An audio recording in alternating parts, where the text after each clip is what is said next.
Malcolm X.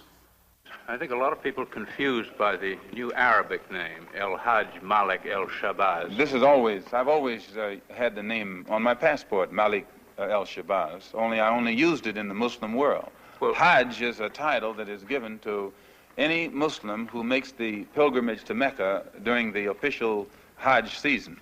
Well, will you now use Shabazz and drop X?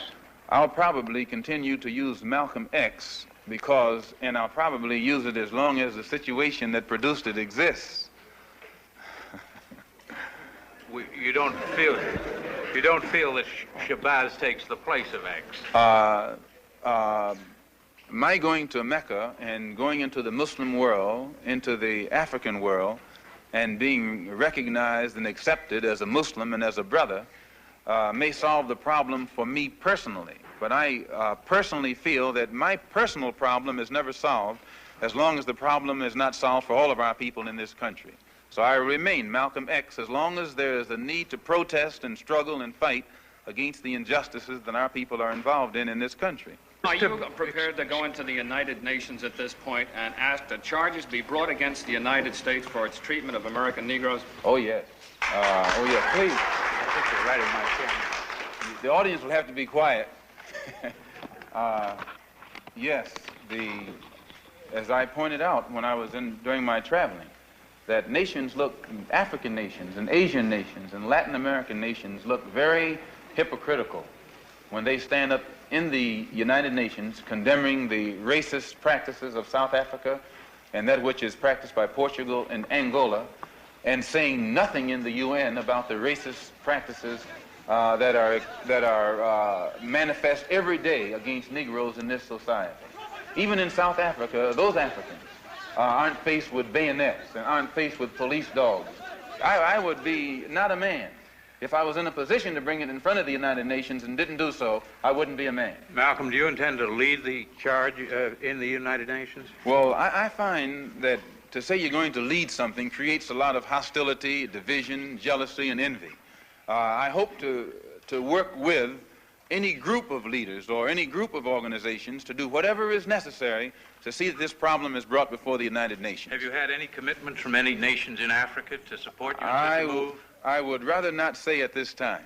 But one thing I found in my travels, all of them look upon us as their long-lost brother. You realize the implication is that you have had such commitments when you say... This is your interpretation of what I said.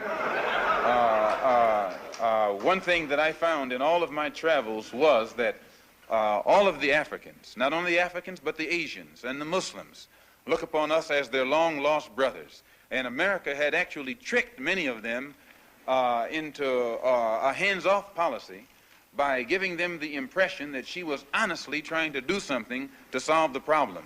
My argument over there was designed to prove that it is impossible for the United States government to solve the race problem. It's impossible.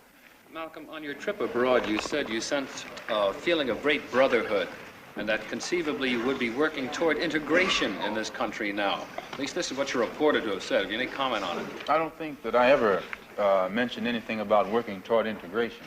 They haven't even got integration right here in New York City. You have worse integration problems in the North than they have in the South. So if it doesn't work if you can't bring about integration in New York City as international, cosmopolitan, up-to-date as it's supposed to be, you will never get integration anywhere else in the country. Are you prepared to work with some of the leaders of the other civil rights organizations? Certainly. We will work with any groups, organizations, or leaders in any way, as long as it's genuinely designed to get results. Does your new beard have any religious significance?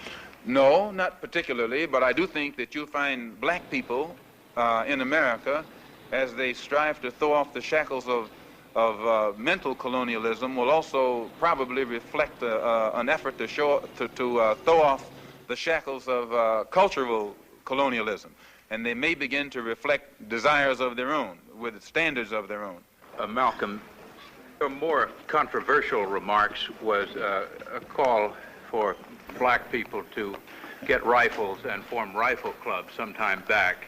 Do you still favor that for self-defense? I don't see why that should be controversial. I think that if white people found themselves the victim of the same kind of brutality that black people in this country face, and they saw that the government was either unwilling or unable to protect them, that the intelligence on the part of the whites would make them get some rifles and shotguns and protect themselves. Now, Negroes are developing some kind of intellectual maturity too, and they can see that having waited upon the government to protect them has been a wait that has been in vain. So any of them who live in areas where the government is not able to do its job, then we do have to get together and do a job of protecting ourselves. No Negro leaders have fought for